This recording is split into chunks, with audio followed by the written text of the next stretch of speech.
कि राहुल गांधी की जीप काट के लाने वाले को 11 लाख रुपए का इनाम दिया जाएगा। अरे इनाम हम देते हैं, आप नरेंद्र मोदी जी के 100 दिन पूरे हो गए, उन्हें फांसी पर चढ़ा दो, इनाम हम देंगे। आप 11 का दे रहे हैं, हम 1 करोड़ का इनाम देंगे। और हरियाणा की बेटी उस विधानसभा में बैठकर भारतीय जनता पार्टी की ईंट से ईंट बजा देगी। देश की बेटी आज इस दंगल में खड़ी हुई है, उस दंगल में खड़े होकर उसने गोल्ड मेडल जीता, सिल्वर मेडल जीता है। और हरियाणा की माताएं बहनें विनेश फोगाट को जिताकर बृजभूषण शरण जी को और प्रधानमंत्री नरेंद्र मोदी जी को मुंहतोड़ जवाब देगी। इंदिरा गांधी ने कितनी गोलियां खाई थी? इंदिरा गांधी ने 33 गोलियां सीने पे खाई थी। आज कोई खा के बता दे देखे। राजीव गांधी ने बारूद अपने सीने पे झेला है। ये युवाओं का पूरा कैरियर प्रधानमंत्री नरेंद्र मोदी ने और भारतीय जनता पार्टी ने खत्म करके रख दिया है। हरियाणा की माताएं बहनें दिन प्रतिदिन अपने आंसू निकाल रही हैं। एकदम चढ़ जाएगा। कैसे देखते हैं हरियाणा चुनाव को? मोदी जी का कहना है 2/3 हमारा है, बाकी में सबका बंटवारा है। देखिए, बहुत मोदी जी हमेशा बचकानी हरकतें करते रहते हैं। अब तो पूरा हिंदुस्तान जान गया है कि वो किस तरह की राजनीति करते हैं, किस तरह की पॉलिटिक्स कर रहे हैं, जातिगत पॉलिटिक्स करते हैं, धर्म की पॉलिटिक्स करते हैं और किस तरीके से प्रोपेगेंडा अपनाकर पूरे हिंदुस्तान को लड़ाने का काम प्रधानमंत्री नरेंद्र मोदी जी ने किया है। अगर उनको ये लगता है कि हरियाणा में उनकी सरकार बन रही है, वो सबसे ज़्यादा सीटें लेकर आ रहे हैं हरियाणा में, तो मैं आपको एक छोटी सी चीज़ बता देता हूं कि अगर हरियाणा में इतनी ही मजबूत स्थिति होती तो हरियाणा का मुख्यमंत्री कभी भी बदला नहीं जाता। हरियाणा का मुख्यमंत्री क्यों बदला गया? हरियाणा का मुख्यमंत्री इसीलिए ही बदला गया क्योंकि मोदी जी ने यह भांप लिया है कि देश की हरियाणा की जनता ने उस मुख्यमंत्री जी को नकार दिया है। मोहन लाल खट्टर जी 10 साल मुख्यमंत्री रहे, 10 साल का पूरा उन्होंने टर्नओवर किया, लेकिन उसके बाद क्या हालात हैं आज हरियाणा का किसान रो रहा है, हरियाणा का युवा रो रहा है, हरियाणा की माताएं बहनें दिन प्रतिदिन अपने आंसू निकाल रही हैं। आज पूरा हरियाणा का एक एक बच्चा ये सोच रहा है कि आने वाले समय में हमें रोजगार मिलेगा कि नहीं मिलेगा, हमारे पिता जिंदा रहेंगे कि नहीं रहेंगे। इस तरीके का भ्रष्टाचार, इस तरह की हत्याएं आज हरियाणा में आम देखने को मिल रही हैं। मोदी जी का ये सपना ही रह जाएगा। हरियाणा में कांग्रेस की सरकार बनेगी। मोदी जी चाहे कितना ही प्रोपेगेंडा अपना ले, कितना ही झूठ बोल ले, कितना ही धर्म के नाम पे लड़ा ले, जाति के नाम पे लड़ा ले, लेकिन हरियाणा में कांग्रेस की सरकार बन के रहेगी। ये मोदी जी को चैलेंज है कांग्रेस का। प्रधानमंत्री दावा कर रहे हैं युवा हमारे साथ खड़ा है। देखिए, युवा खड़ा है आपके साथ में। कहां खड़ा है युवा आपके साथ में? हरियाणा में कितनी आपने मीटिंगें की है, कितने युवाओं को देखा आपने? अग्निवीर जैसी योजना लाके आपने युवाओं को तो मौत के घाट उतार दिया। मौत की समान ही है उनके लिए। क्या करेंगे वो फिर जब फौज में जाएंगे और थोड़े दिन बाद में रिटायर होकर अपने घर आ जाएंगे तो फिर क्या खिलाएंगे अपने बच्चों को? कैसे पालेंगे अपने परिवार को? आज अग्निवीर योजना के माध्यम से युवाओं का पूरा कैरियर प्रधानमंत्री नरेंद्र मोदी ने और भारतीय जनता पार्टी ने खत्म करके रख दिया है। नवनीत सिंह बिट्टू हरियाणा से भाजपा नेता हैं, उन्होंने कहा कि राहुल गांधी की जांच होनी चाहिए, वो आतंकी हैं। देखिए, नवनीत सिंह बिट्टू वो कांग्रेस में रहे और हमारे राजस्थान से वो राज्यसभा सांसद चुनकर गए हैं। ये बात मैं आपको बता रहा हूं उनकी, बिट्टू साहब की।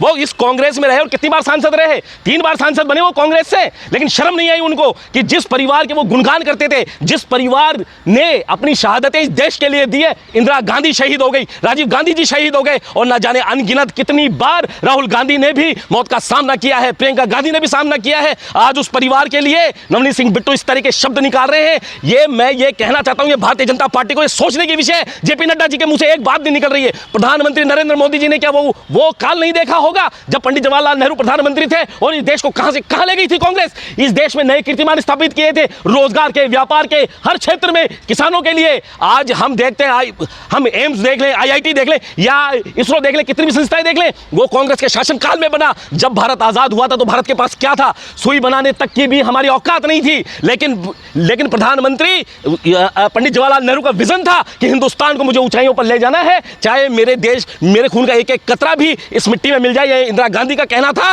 उन्होंने पूरा अपना सपना किया है और हिंदुस्तान को आज ऊंचाइयों पर ले गए। लेकिन नवनीत सिंह बिट्टू को मैं ये बात कहना चाहता हूं कि इसका करारा जवाब आपको हरियाणा के चुनाव में मिलेगा, उसके बाद पंजाब के चुनाव में मिलेगा। बीजेपी धराशायी होगी अगर बीजेपी आज भी नहीं बोली और प्रधानमंत्री नरेंद्र मोदी आज भी नहीं बोले उस जवान के लिए, उन लोगों के लिए कि जिन्होंने अपनी शहादतें दी है। इंदिरा गांधी ने कितनी गोलियां खाई थी? इंदिरा गांधी ने 33 गोलियां सीने पे खाई थी। आज कोई खा के बता दे देखे। राजीव गांधी ने बारूद अपने सीने पे झेला है। बारूद झेलना किसे कहते हैं? चित्रे हो गए थे राजीव गांधी जी, लेकिन किसके लिए? इस देश के लिए, इस मातृभूमि के लिए, इस प्यारी धरती के लिए, अपने हिंदुस्तान वासियों के लिए। उस आदमी ने मौत को गले लगा लिया। आज उसके बेटे को आतंकवादी कहा जा रहा है। मैं कहता हूं सबसे बड़े आतंकवादी तो भारतीय जनता पार्टी के लोग हैं और नवनीत सिंह बिट्टू सबसे बड़े आतंकवादी है जिन्होंने इन देशभक्तों के ऊपर इनके ऊपर लांछन लगाया है। बृजभूषण शरण सिंह कहते हैं कि विनेश फोगाट को टिकट मिला है, इसकी साजिश जो है आंदोलन के पीछे कांग्रेस का हाथ था।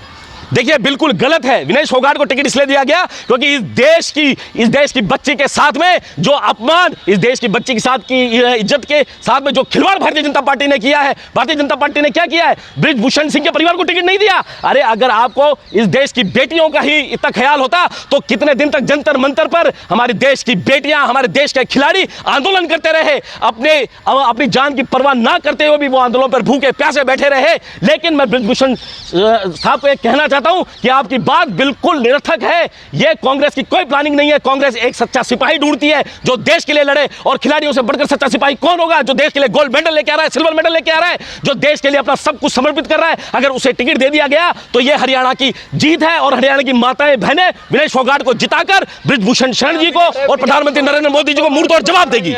थप्पड़ मारने पर उतर आई हैं आपकी प्रत्याशी विनेश फोगाट। देखिए, थप्पड़ मारने वाला बात जो उन्होंने कही है बिल्कुल गलत तरीके से मीडिया में प्रचारित किया जा रहा है। ये बिल्कुल भ्रमाकर प्रयास है भारतीय जनता पार्टी का कि विनेश फोगाट ने कहा कि मैं थप्पड़ मार दूं। थप्पड़ मारने का उनका यह अर्थ नहीं है। उनका अर्थ है ये कांग्रेस का हाथ जो है आम का आम, ये मजदूर का हाथ है, किसान का हाथ है, मजलूम का हाथ है, ये शोषित पीड़ित वंचित का हाथ है। इसके साथ में हमेशा आज़ादी से पहले भी और आज़ादी के बाद भी कांग्रेस ने हमेशा लोगों के अधिकारों की लड़ाई लड़ी है।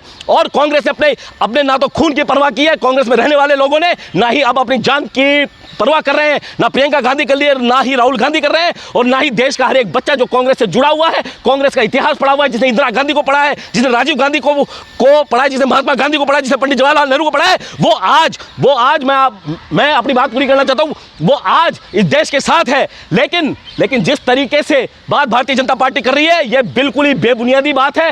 कांग्रेस का हाथ हमेशा मजलूम के साथ रहा है। यह हिंदुस्तान की एकता का प्रतीक है। यह कोई हाथ का तमाचा नहीं है। विनेश फोगाट की जीत पर भारतीय जनता पार्टी को तमाचा पड़ेगा, और इतना कस के तमाचा पड़ेगा कि हरियाणा में इनकी सीटें नाम मात्र की सीटें आएगी और कांग्रेस सरकार बनाएगी। कहा जा रहा है कि विनेश फोगाट अपना जमानत भी नहीं बचा पाएंगी। ये तो बहुत ही मजाकिया बात है कि विनेश फोगाट अपनी जमानत नहीं बचा पाएगी। विनेश फोगाट को आज माताओं का, बहनों का, सबका सपोर्ट मिला हुआ है। देश की बेटी आज इस दंगल में खड़ी हुई है। उस दंगल में खड़े होकर उसने गोल्ड मेडल जीता, सिल्वर मेडल जीता, इस देश के लिए अपनी जान की बाजी में लगा दी, अपना पसीना बहाकर इस देश के लिए स्वर्ण पदक जीत कर लाई है। और मैं कहना चाहता हूं, और इसी तरीके से विधानसभा चुनाव में भी वो बेटी परचम लहराएगी, क्योंकि हरियाणा की बेटी बेटों से कम नहीं है। और ये हरियाणा की बेटी उस विधानसभा में बैठकर भारतीय जनता पार्टी की ईंट से ईंट बजा देगी, क्योंकि वहां की जो माताएं हैं, बहनें हैं, वो सब जाग उठी है उस अपमान का बदला लेने के लिए जो विनेश फोगाट जैसे खिलाड़ियों के साथ भारतीय जनता पार्टी करती रही है। राहुल गांधी पे 11 लाख का दबदबा कायम है। इनाम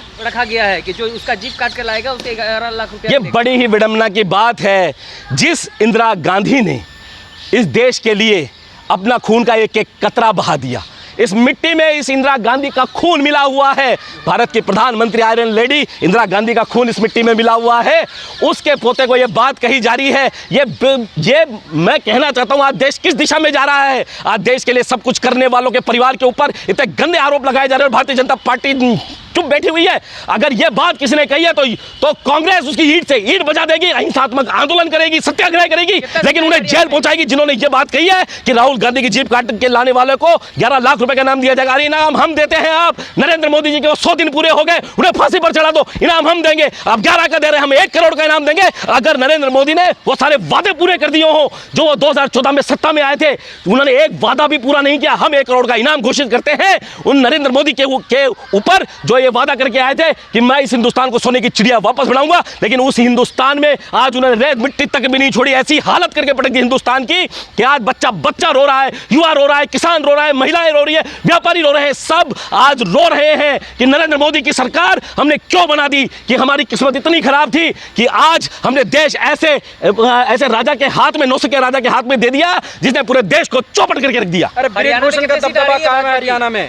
देखिए, बृजभूषण जी का दबदबा उनके घर में कायम होगा, उनके समाज में कायम होगा, और भी कहीं जगह कायम होगा, लेकिन ये जनता का वोट होता है, ये लोकतंत्र का वोट होता है, और लोकतंत्र में सबसे बड़ी जीत होती है वोट की। आप चाहे कितने भी गन मशीन लगा ले, कितने भी तोपे लगा ले, कितने भी पिस्टल लिए, कितने भी बाहुबली लिए, लेकिन जब ये वोट पड़ता है ना, तो बाहुबलियों की भी काउंटिंग उसी वोट में होती है। जो किसान के वोट की काउंटिंग होती है, जो मजदूर के वोट की काउंटिंग होती है, जो मुस्लिम के वोट की काउंटिंग होती है, जो शोषित के वोट की काउंटिंग होती है। कितनी सीट आ रही है हरियाणा में? हरियाणा में कम से कम 70 से 75 से ऊपर सीटें हम जीत रहे हैं। कांग्रेस आज की तारीख में सरकार बना रही है और कांग्रेस का मुख्यमंत्री हरियाणा में बनेगा।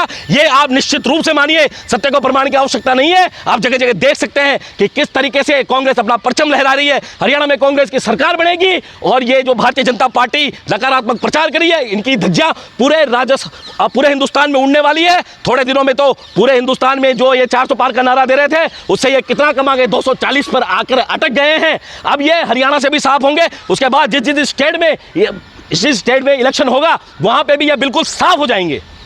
हरियाणा इलेक्शन के बाद वन नेशन वन इलेक्शन का बिल पेश किया जाएगा, उसको लेकर के क्या लग रहा है? देखिए, वन नेशनल वन इलेक्शन ये इनका ऐसा प्रोपेगेंडा है, काम कुछ करना नहीं है। हमें इकोनॉमी पे ध्यान नहीं देना, हमें युवाओं के रोजगार पे ध्यान नहीं देना, हमें देश की तरक्की पे ध्यान नहीं देना। हमें ध्यान देना है तो सिर्फ इलेक्शन, हम जल्द से जल्द इलेक्शन करवा के अपनी जितनी भी इंकम्बेंसी है उसको हम लोग खत्म कर दें, ताकि चारों तरफ हमारा राज बन जाए। ये फालतू की बातें हैं। कोई वन नेशनल वन इलेक्शन का मुद्दा नहीं होगा। अगर ये उसको स्थापित करने की भी कोशिश करेंगे तो कांग्रेस उसका इसलिए विरोध करेगी कि पहले देश के नौजवानों को रोजगार दे दो, माताओं को, बहनों को सुरक्षा दे दो, व्यापारियों को रोजगार दे दो, किसानों को रोजगार दे दो। ये इस तरीके से वन नेशनल वन इलेक्शन का कोई प्रोपेगेंडा आपका काम नहीं आएगा। पूरा देश आपके साथ जब होगा, जब इस देश का युवा खुशहाल होगा, माताएं खुशहाल होगी, बहनें खुशहाल होगी, हर घर में खुशहाली होगी। वही देश तरक्की करता है जिस देश में हर चेहरा मुस्कुराता हुआ नजर आए। लेकिन प्रधानमंत्री नरेंद्र मोदी के अंदाज में हर एक चेहरा उदास नजर आए, रो रहा है, बिलक रहा है।